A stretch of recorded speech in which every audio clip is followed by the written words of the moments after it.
Okay, Joe, I think I know what you're doing now. I see the paint can. You're about to paint a door. You're going to take this screw, tie a string around it, hang it from the ceiling, paint both sides at the same time.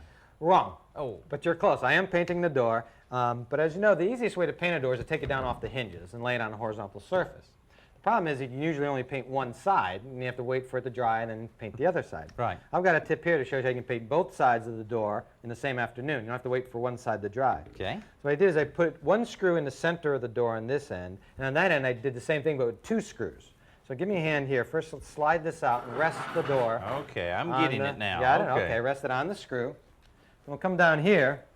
Do me a favor, just move that paint can. Okay. And slide this one out. So it just suspends itself between the two sawhorses. So at this point, with just the doors resting on the three screws. Now I can paint this side and do the ends and the edges, get it nice and clean exactly the way I want it, and then just lift it up, slide this out a little bit, give me room to flip it. You just pivot it on that single screw. Move the sawhorse in. I got this side.